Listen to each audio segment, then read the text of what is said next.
आज आपण पाहणार आहोत सेशन 30. तर पहिले आपल्याला लॅबवर जायचं आहे आणि ज्यातनी आपल्याला टायपिंगची प्रॅक्टिस करून घ्या आणि त्यानंतर इथे सेल पाथ लर्निंग सोडवायचं आपल्याला. तर सेल पाथ लर्निंगवर क्लिक करा आणि इथून प्रोसीडवर क्लिक करायचं आहे.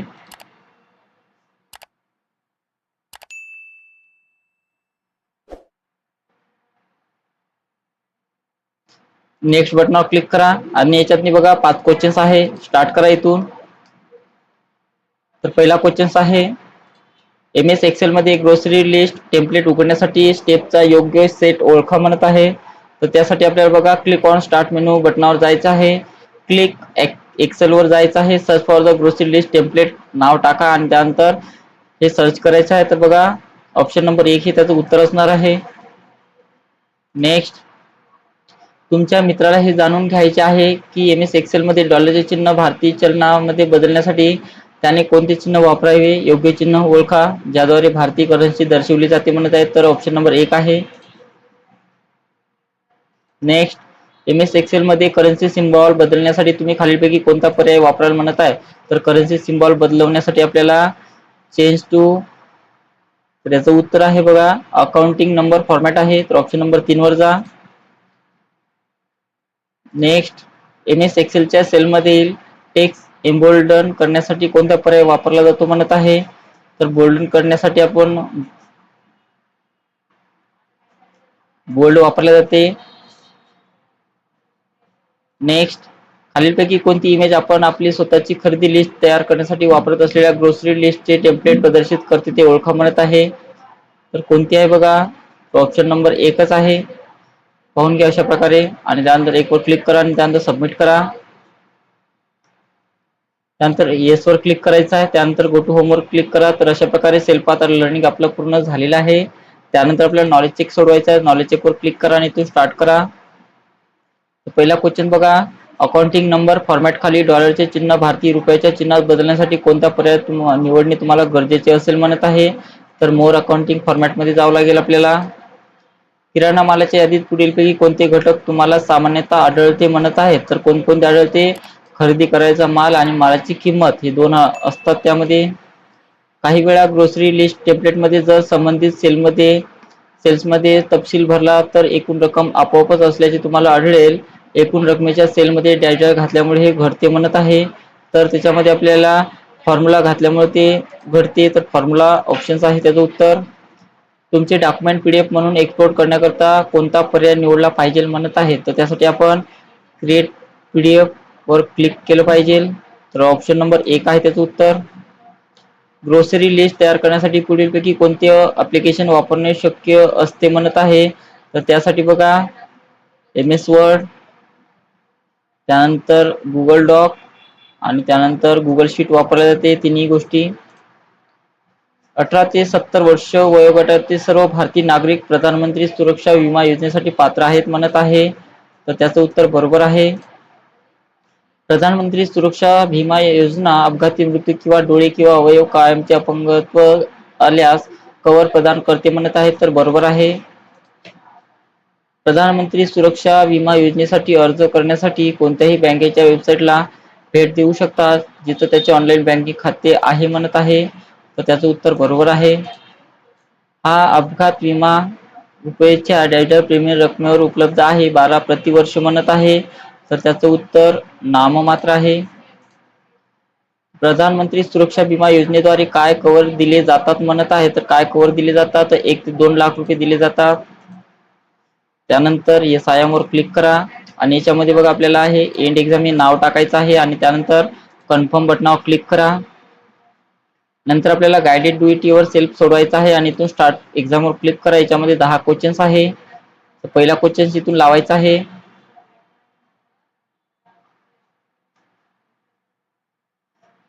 दिलेल्या टेम्पलेटमध्ये cell B14 project component select करा आणि लिंक सेल स्टाईल अप्लाय करण्यासाठी या पद्धतीचा वापर करा म्हणत आहे. तर B14 ला सिलेक्शन करा. प्रोजेक्ट कंपोनेंटला B14 घ्यायचा आहे. अशा प्रकारे प्रोजेक्ट कंपोनेंटला सिलेक्शन केलं मी. त्यानंतर सिलेक्शन केल्यानंतर आपल्याला लिंक सेलवर जायचं आहे. तर सेल स्टाईलवर जा आणि यातून लिंक सेल ही स्टाईल घ्यायची आहे आणि त्यानंतर सबमिट करा. पुढचा क्वेश्चन लावा. दिलेल्या एक्सेल शीट मध्ये सेल C10 मधील हेल्दी टेक्स्ट सिलेक्ट करा, त्याला standard blue fill colour apply करण्यासाठी या पद्धतीचा वापर करा म्हणत आहे. तर कशाला द्यायचा आहे C10 ला, तर कॉलमचा C घ्या आणि रोचा इकडून 10 निवडायचा आहे. तर बघा हेल्दी नाव आहे, त्याला स्टँडर्ड ब्लू फिल कलर द्यायचा आहे. तर फिल कलर देण्यासाठी या ठिकाणी जा आणि ब्लू कलर इथून द्यायचा आहे, स्टँडर्ड ब्लू, आणि त्यानंतर सबमिट करा. पुढचा क्वेश्चन लावा.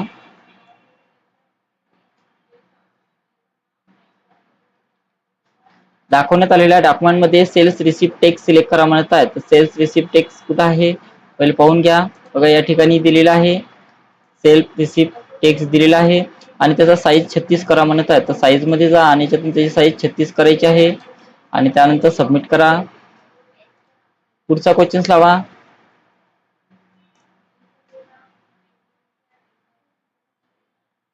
दाखवण्यात आलेल्या डॉक्युमेंटमध्ये सेल्स रिसिप्ट टेक्स्ट सिलेक्ट करा, त्याला लेफ्ट अलाइन करण्यासाठी या पद्धतीचा वापर करा म्हणत आहे. तर सेल्स रिसिप्टला सिलेक्शन करून घ्या आणि त्याला इथून लेफ्ट अलाइनमेंट द्यायची आहे आणि त्यानंतर सबमिट करा. पुढचा क्वेश्चन.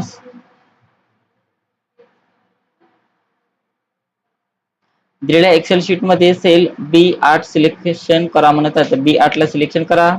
बघा इथे B8 ला मी सिलेक्शन केलेलं आहे, इथे नाव आलेलं आहे B8. त्यानंतर सिलेक्ट करा, त्याचा फॉन्ट सेंचुरी गोथिक करायचा आहे. तर फॉन्ट मध्ये जा आणि फॉन्ट आपल्याला सेंचुरी गोथिक करायचा आहे. इथून सीवर शोधायचा आहे, सेंचुरी गोथिक घ्या त्याचा फॉन्ट आणि त्याला बोल्ड करण्यासाठी इथून बोल्ड करा आणि त्यानंतर आपलं उत्तर सबमिट करायचं आहे. त्यानंतर पुढचा क्वेश्चन.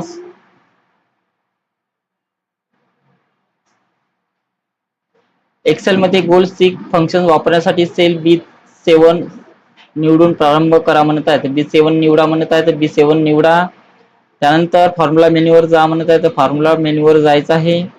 ॲटोसम ड्रॉपडाऊन क्लिक करा आणि ॲव्हरेज सिलेक्ट करा म्हणत आहे. तर ॲटोसम मध्ये जायचं आहे आणि इथून ॲव्हरेज घ्या, ॲव्हरेज सिलेक्ट करा, एंटर दाबा म्हणत आहे. तर एंटर दाबा.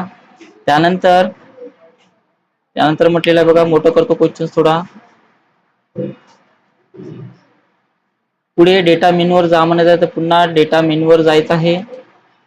त्यानंतर व्हॉट इफ अनालिसिस सिलेक्ट करा, तर यातून व्हॉट इफ अनालिसिस सिलेक्ट करायचं आहे. त्यानंतर गोल सीक वर क्लिक करा, तर गोल सीक वर क्लिक करा. त्यानंतर डायलॉग बॉक्स मध्ये B7 ला सेट सेल म्हणून सेट करा. सेट सेल B7 म्हटलेला आहे, तर B7 टाका. त्यामध्ये B7 म्हटलेला आहे, तर B7 टाईप करा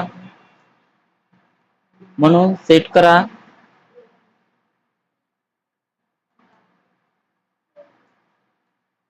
काढून टाका आणि डायरेक्ट B7 घ्या.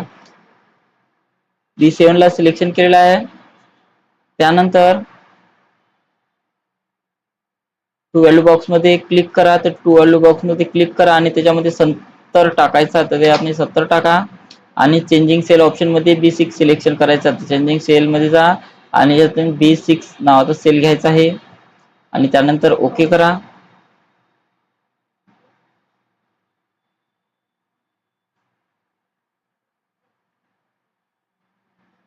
ओके करायचं आहे आणि त्यानंतर सबमिट करा. पुढचा क्वेश्चन लावा.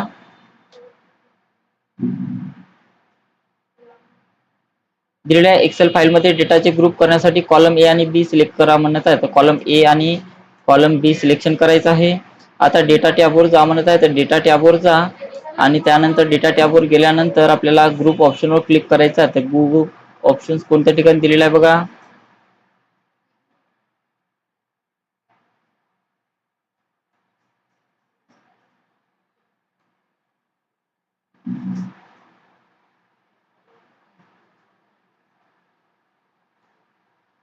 ग्रुप ऑप्शनवर जायचं आहे.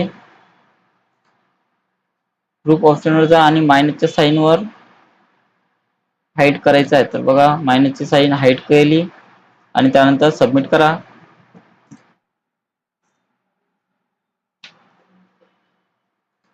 त्यानंतर बघा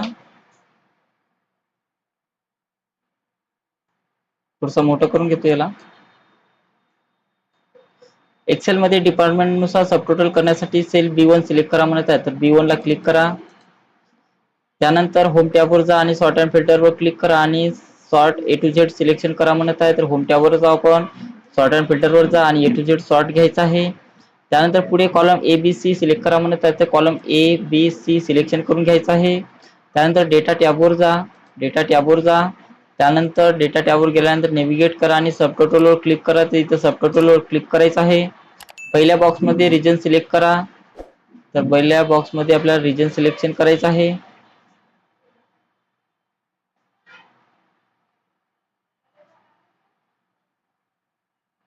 आणि ओके वर क्लिक करा. तर इथून ओके वर क्लिक करा. रिजन वाईज सबटोटल एक्सप्लोरर करा म्हटलेला आहे, आलेला आहे. आणि त्यानंतर सबमिट करा. त्यानंतर बघा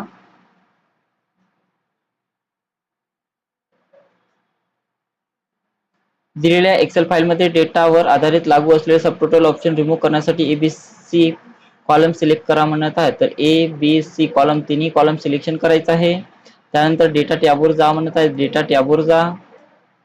त्यानंतर डेटा टॅबवर गेल्यानंतर सबटोटल ऑप्शनवर क्लिक करा. तर इथे सबटोटल ऑप्शनवर क्लिक करायचं आहे. त्यानंतर एक डॉलर बॉक्स दिसेल, रिमूव्ह ऑल ऑप्शनवर क्लिक करा. तर रिमूव्ह ऑल ऑप्शनवर इथे क्लिक केलेला आहे मी आणि त्यानंतर सबमिट करायचं आहे. आणि शेवटचा क्वेश्चन बघा, दिलेल्या एक्सेल फाईलमध्ये ग्रुप डेटा अनग्रुप करण्यासाठी कॉलम ए आणि बी सिलेक्ट करा म्हणत आहे. तर कॉलम ए आणि बी सिलेक्शन करायचं आहे. त्यानंतर डेटा टॅबवर जा. तर डेटा टॅबवर जायचं आहे. आता अनग्रुप ऑप्शनवर क्लिक करा. तर इथे आपल्याला अनग्रुप नावावर क्लिक करायचं आहे. अनग्रुप करा आणि इथून अनग्रुप करा म्हटलेलं आहे आणि त्यानंतर सबमिट करायचं आहे. तर अशा प्रकारे आपल्या सर्व गायडेड एवर सेल्फ सोडवणं झालेलं आहे. त्यानंतर एंड टेस्टवर क्लिक करा आणि याच्यामध्ये एंड एक्झाम हे नाव टाकायचं आहे. त्यानंतर कन्फर्म बटनावर क्लिक करा आणि नंतर आपल्याला प्रोसेस फ्लो म्हणजे 1 मिनिटाचा टायमिंग पूर्ण करायचा आहे आणि त्यानंतर सिम्युलेशनचे क्वेश्चन सोडवायचे आपल्याला. तर इथून स्टार्ट एक्झामवर क्लिक करा. याच्यामध्ये 2 क्वेश्चन्स आहे. त्यानंतर बघा मायक्रोसॉफ्ट एक्सेल मध्ये सर्च बार मध्ये आयटम लिस्ट टेम्पलेट शोधा म्हणत आहे. तर सर्च बॉक्स मध्ये जा, सर्च करायचं आहे आणि इथून प्रोसीड लिस्ट वर क्लिक करा आणि ते क्रिएट नाव क्लिक करायचं आहे आणि त्यानंतर सेव्ह करा. पुढचा क्वेश्चन, एक्सेल शीट मधील रो आणि कॉलम तुमच्या गरजेनुसार जोडले किंवा हटवले जाऊ शकतात. तर दिलेल्या टेम्पलेट मधून निवडलेला रो हटवा म्हणत आहे. तर रो हटवण्यासाठी डिलीटच्या ऑप्शन वर जा आणि डिलीट शीट रो वर करायचं आहे आणि त्यानंतर सेव्ह करा. तर अशा प्रकारे आपलं सर्व झालेलं आहे. येस आय एम वर क्लिक करा आणि त्यामध्ये एंड एक्झाम हे नाव टाकायचं आहे आणि कन्फर्म बटनावर क्लिक करा. आणि शेवटी बघा आपल्याला सेशन कंप्लीशन टेस्ट सोडवायचा आहे. इथून स्टार्ट करा.